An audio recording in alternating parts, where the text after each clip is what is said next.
It's 2023 and a new Rolling Stones album has dropped.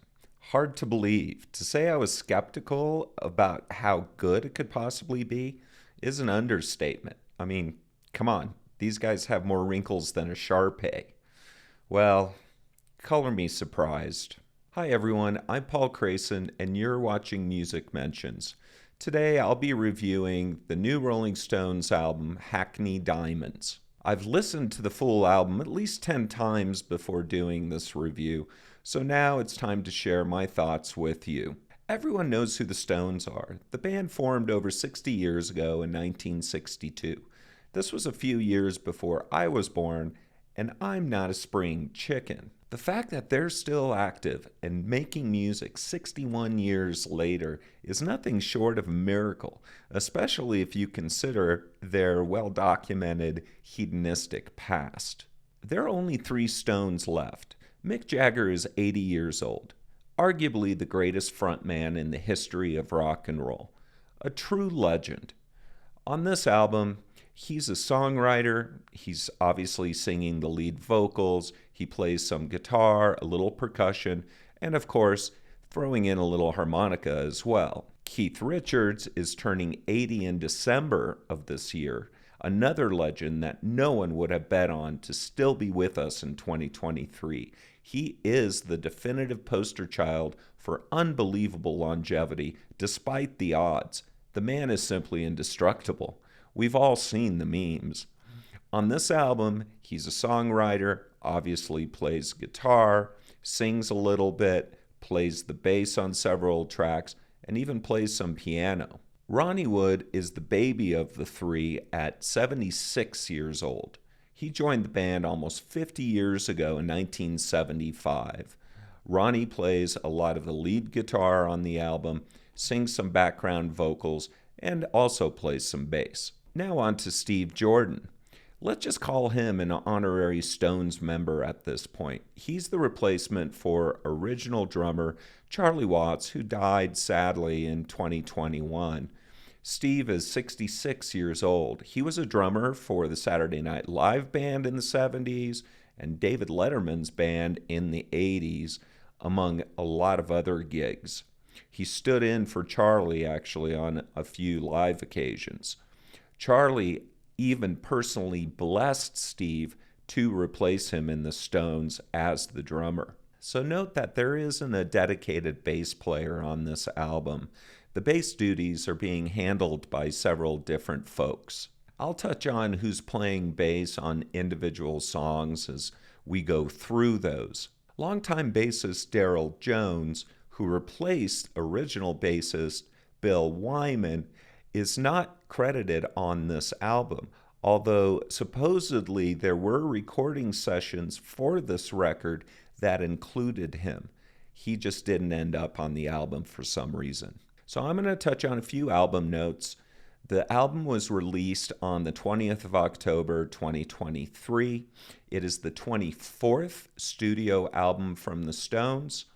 It was recorded in 4 separate studios between 2019 and early 2023. This is the first studio album of original material in 18 years when A Bigger Bang was released in 2005. This record was produced by hotshot producer Andrew Watt, except for the song Live by the Sword, which was co-produced by Don Was and Andrew Watt. There were 2 songs released as singles prior to the release of the album. So now let's take a look at the track listing and some of the lengths. We've got 12 songs. Sweet Sounds of Heaven is the longest at 5 minutes and 46 seconds. Rolling Stone Blues is the shortest at 2:41. Most songs are somewhere between 3 and 4.5 minutes long. Total album length is roughly 48.5 minutes. Let's jump over to the album title and the cover. The album title, Hackney Diamonds, is an old East London slang phrase for broken glass. Specifically, it refers to shards of glass left over from broken car windows and shop windows as a result of robbery. The font used for the title and the band's name also seems to be made of glass shards, although to me, it looks like something you'd find on a sign for the name of a Chinese restaurant. Diamonds here could also refer to a 60th wedding anniversary, alluding to approximately how long the Stones have existed. There is a standard album cover shown here and at least two other artwork variants. But for the purposes of this review, I'm only going to discuss the standard artwork in any depth. This seems to be a computer-generated graphic with a heart-shaped diamond being broken by a dagger. Shards of glass are scattered about, or shards of diamonds, I guess. If you look closely, it also appears that a female hand is holding the diamond, while a male hand is holding the dagger. Just look at the fingernails. Am I right on this? Besides the artwork representing the title, I think the most interesting thing is that the heart is broken. Is this my favorite Stones cover? No, not really. I'm really not much of a fan of this one. Seems to be a forced attempt to be modern, and the font used appears as an afterthought by someone who thought this would be clever. It's not terrible, it just doesn't do much for me. According to the music site Louder, there are 43 different vinyl variants. That's right, you heard me. 43 different vinyl variants. This includes 30 Major League Baseball themed white vinyl variants. It's crazy to think there are probably some collectors that are actually working on getting every variant as part of their personal collections. You know there are people out there like this. Some general album observations before we dive into the songs themselves. The recording quality overall is pretty good.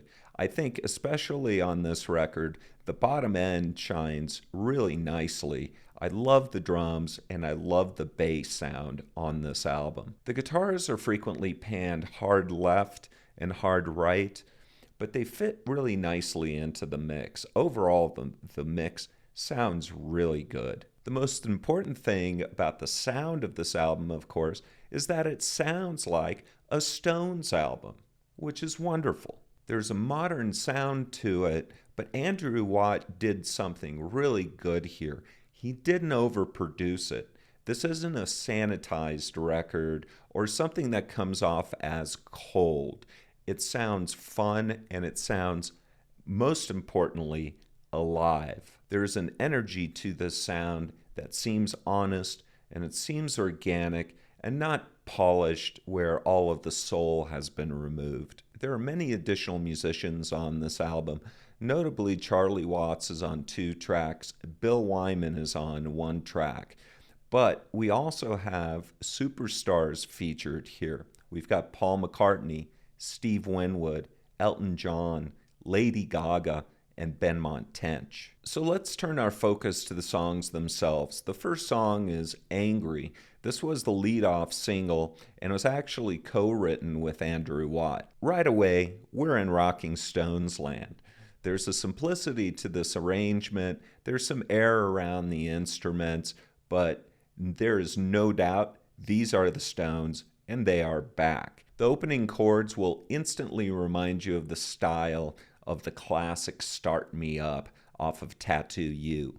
And if you had any doubts that Mick Jagger can still sing with the best of them, this song will expel those doubts right away. Steve Jordan's drums are loud and they're featured prominently, and they honor Charlie Watts' style.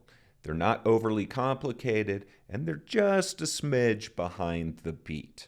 Really well done, Mr. Jordan. The bass is handled by Keith on this one, and the background vocals are great. This is a tune about a breakup. My interpretation is Mick broke up with someone and now wants to know why that person is angry with them. In the first chorus, he's telling her to forget about him, but that he still loves her.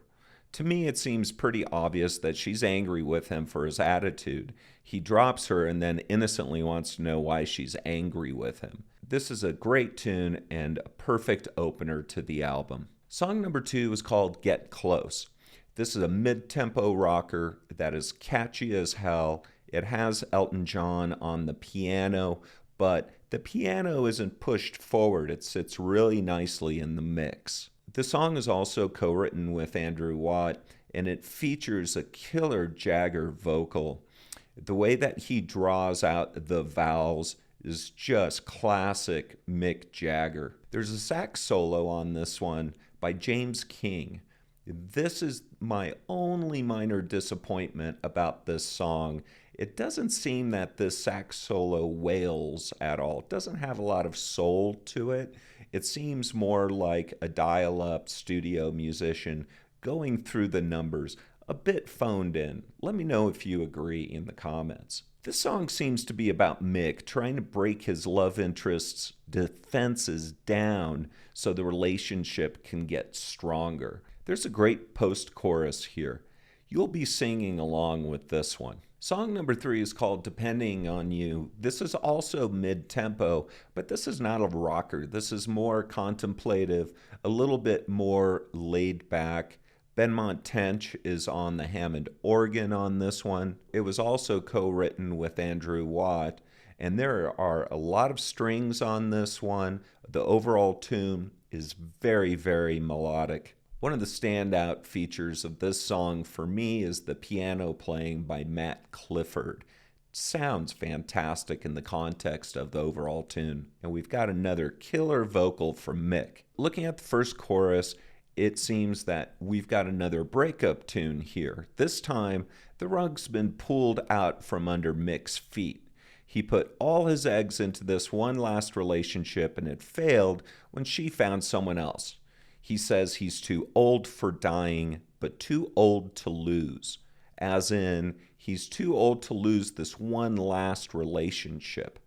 At least this is my interpretation. This is another catchy tune that definitely should be another single off this record. Song number 4 is called Bite My Head Off, and this is the most energetic, balls-out rocker on the whole album. It has a rip this joint or when the whip comes down kind of vibe to it. The drums just push this one and really slam. Paul McCartney is featured on a fuzzy bass, and check out that real simple McCartney bass solo somewhere in the middle of the song.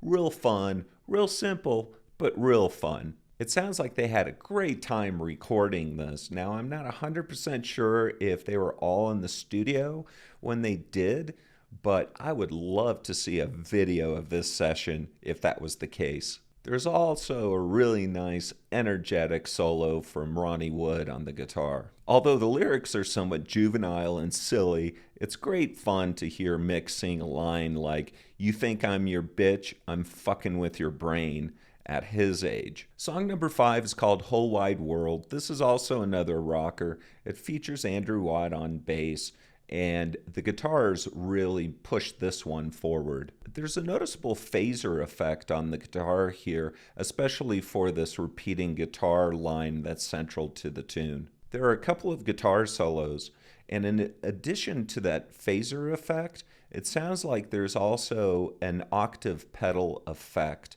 on the guitar as well. Very cool. I really like the way that guitars sound on this song. This is definitely a you against the world song. When everything is against you, there's still hope. Be strong, keep pushing.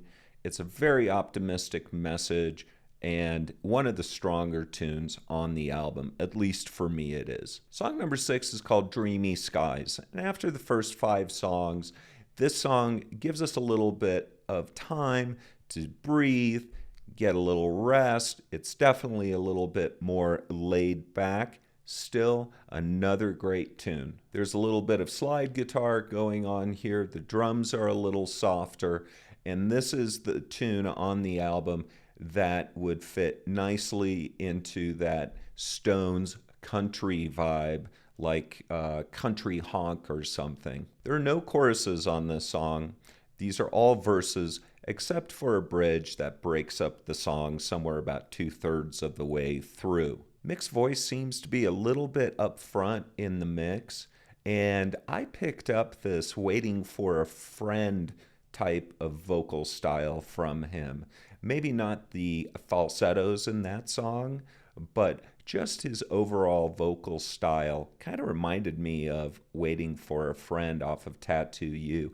Let me know if you agree. We got the great Benmont Tench on the Hammond organ again. This is a song about escaping the hustle, bustle, and noise of life that many of us can identify with. But this isn't a song about quitting, just taking a break or a rest from everything. In the bridge, he says he'll dive back in because it's good for him and is saving his skin. He can't keep away for long. This is one of the come-down songs on the album. This isn't probably in my top 3 of the songs on the record, but it's certainly not one that I'm going to be skipping. I still think this is a great Stones tune. Song number 7 is called Mess It Up, and this one was clearly made for the dance floor with its driving 4/4 beat. This is one of the songs that Charlie is on, and you can hear it right away in his signature playing. This one will instantly get your foot tapping, get your butt off the chair, and get you grooving with its funkiness. I love this song. Andrew Watt is on bass again, and Mick even delivers a little bit of a falsetto a la Emotional Rescue, a line on this tune. The song is about Mick telling someone to get away from him, someone that expected Mick to help them out and make their dreams come true. Looking at the lyrics, seems to me that he has a right to tell them to go away. Song number 8 is called Live by the Sword, and this is another fabulous rocker. Mick has some great vocals again on this one. During the verses, as some of the lines start to end, the vocals for the next line pick up. It's kind of a cool effect. Check that out when you're listening to this. The guitars, once again, sound fantastic, especially Ronnie's. Both Charlie Watts and Bill Wyman are on this song, so really out of the 12 tunes, this is the one that has the most original Stones members on it. Elton John plays piano on this one, and once again, the piano is mixed beautifully.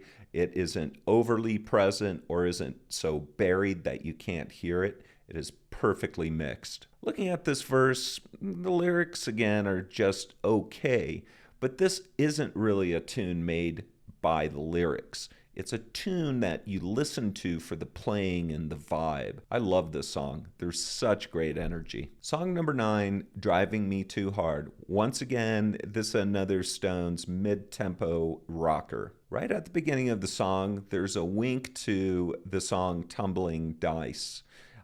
You'll pick it up. And Ronnie Wood is on bass on this tune. I even got a John Cougar Mellencamp vibe on this one. I mean, I can hear Mellencamp actually covering this song as if it was one of his own. Let me know if I'm completely off base on that association. Another thing to note about this tune is the choruses have some really nice, tasteful background vocals. The song seems to be about someone the singer's in a relationship with that is pushing him too much, but not enough that he's going to abandon them. Is this a description of the Jagger-Richards relationship? Maybe. This is one of the shorter tunes on the album. I think anything longer would have probably overstayed its welcome. It's not one of the best on the album, but it's not one of the worst. Somewhere in between. It's serviceable. I'm not going to skip it. Then we come to song number 10, Tell Me Straight. This is the obligatory Keith Richards song on the album, featuring Keith on vocals. The instrumentation here is a little bit more spare. There's a little bit more air floating around the instruments. It's definitely a slower, laid back, more contemplative type of a track. The choruses are decent and they provide a little bit of relief from the verses. I found the verses with kind of their minor key focus just don't do it enough for me. I didn't really dig the melody in the verses. Similar to Driving Me Too Hard, the lyrics here could be interpreted as having to do once again with the Jagger-Richards relationship and some hard questions that need answering about their future and the future of the band. If I'm going to skip one of the songs on this album, it's probably this one. It's not my favorite. It's gotten better with every listen, but it just doesn't stand out for me. Song number 11 is called Sweet Sounds of Heaven. This is the Stones song that is the longest one on the album. It is around 7.5 minutes long. This one fits squarely in the gospel tinged Stones collection of songs. Think something like Can't Always Get What You Want, or even something like Moonlight Mile has a little bit of a vibe to that. The legendary Stevie Wonder is on piano, and Lady Gaga is featured prominently as a background vocalist. I feel that Gaga occasionally crosses over into Mariah Carey oversinging territory on this one. It just seems that she crosses that line into oversinging, too much vibrato, and the vibrato is too studied, too perfect, too clinical, if you know what I mean.